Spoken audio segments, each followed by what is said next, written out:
Praise the Lord. ஆண்டவரும் அருமை இரட்சகருமாகிய இயேசு கிறிஸ்துவின் நாமத்தில் நான் உங்களை வாழ்த்துகிறேன். மறுபடியுமாக கர்த்தருடைய பரிசுத்தமுள்ள சன்னிதானத்திலிருந்து கர்த்தருடைய பரிசுத்தமான வார்த்தைகள் மூலமாய் உங்களை சந்திப்பது மிகுந்த மகிழ்ச்சி.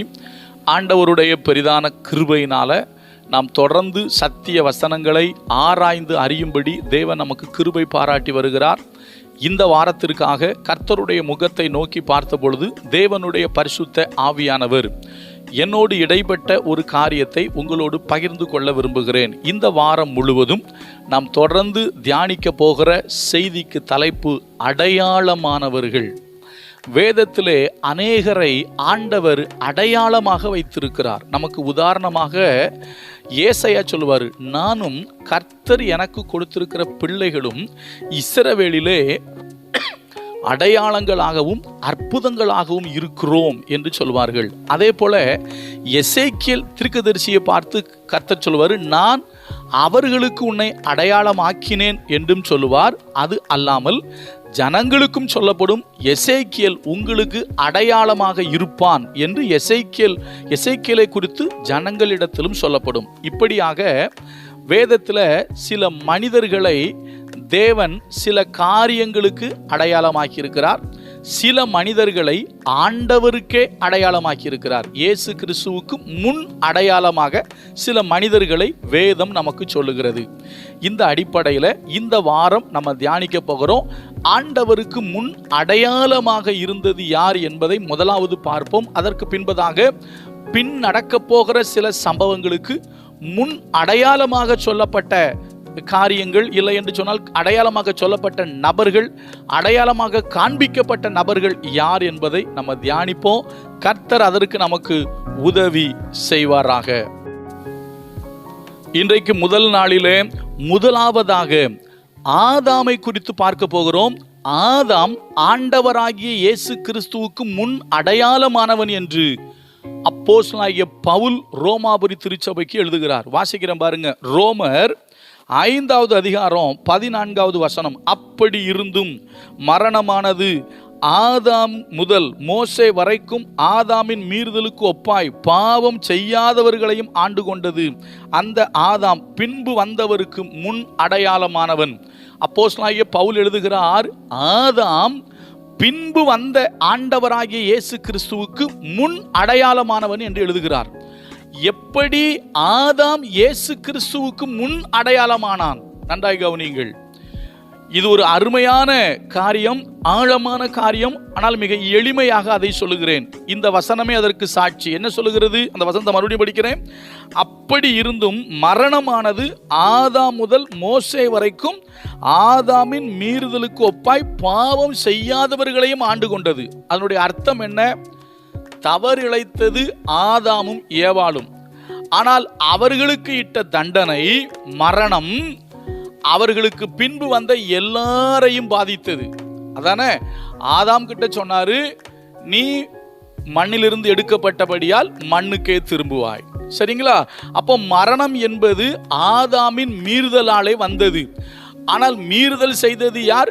ஆதாம். அதைத்தான் அவர் சொல்றாரு, ஆதாமின் மீறுதலுக்கு ஒப்பாய் மரணமானது பாவம் செய்யாதவர்களையும் ஆண்டு கொண்டது. அப்போ ஆதாம் செய்த தவறுனால அவனுக்கு பின்னால வந்த எல்லாரும் மரணத்திற்கு உள்ளாக மாறினார்கள். இப்ப அடுத்த வார்த்தை, இதை கொண்டு வந்து எதற்கு இயேசுவுக்கு கம்பேர் பண்ணி பவுல் எழுதுறாரு. இயேசு கிறிஸ்துவுக்கு முன் அடையாளம் என்று எப்படி சொன்னார் அப்படின்னு கேட்டீங்கன்னா, எப்படி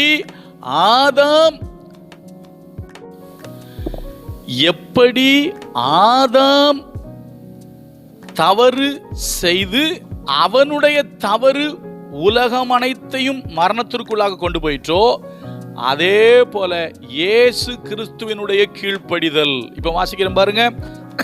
ரோமர் 5வது அதிகாரத்துல ரொம்ப அழகா இருக்கு. 19ஆம் வசனம். அன்றியும் ஒரே மனுஷனுடைய கீழ்ப்படியாமையினாலே அநேகர் பாவிகளாக்கப்பட்டது போல ஒருவருடைய கீழ்ப்படிதலினாலே அநேகர் நீதிமான்களாக்கப்படுகிறார்கள். எதற்காக அப்போஸ்தலனாகிய பவுல் ஆதாமை இயேசு கிறிஸ்துவுக்கு முன் அடையாளம் என்று சொன்னார் என்று கேட்டால், ஆதாம் ஒருவன் செய்த தவறு முழு உலகத்தையும் சாபத்திற்குள்ளாகவும் மரணத்திற்குள்ளாகவும் கொண்டு போயிற்று.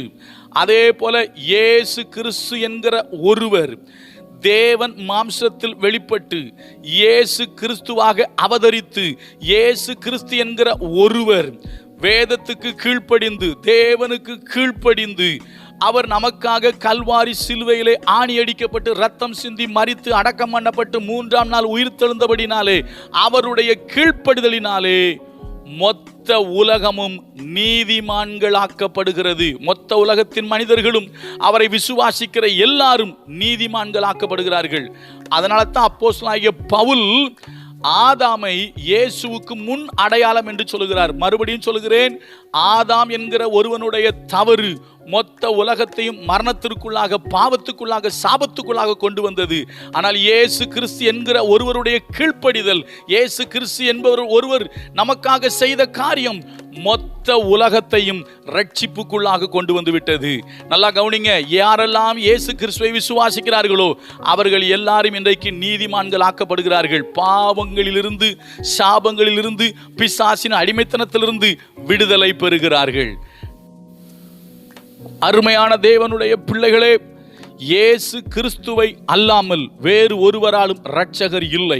இயேசு கிறிஸ்துவை அல்லாமல் வேறு ஒருவராலும் நமக்கு மீட்பு இல்லை. அருமையான தேவ பிள்ளைகளே, ஆதாமின் தவறினாலே மொத்த உலகத்திற்கும் பாவமும் சாபமும் மரணமும் வந்தது. இயேசு கிறிஸ்து என்னும் ஒருவராலே நமக்கு மீட்பும் இரட்சிப்பும் பரலோக பாக்கியமும் வந்தது. அதனால தான் அப்போஸ்தலனாகிய பவுல் சொல்லுகிறார், இந்த ஆதாம் என்பவன் பின்பு வந்தவருக்கு முன் அடையாளமானவன். தொடர்ச்சியாக தியானிக்க போறோம். யார் யாரெல்லாம் எதற்கு அடையாளம், யார் யாரெல்லாம் யாருக்கு அடையாளம் என்பதை வேத வசனத்தின்படி தியானிப்போம். கர்த்தர் நமக்கு உதவி செய்வார். கர்த்தர் நல்லவர், அவர் கிருபை நம்மில் என்றும் உள்ளது. God bless you.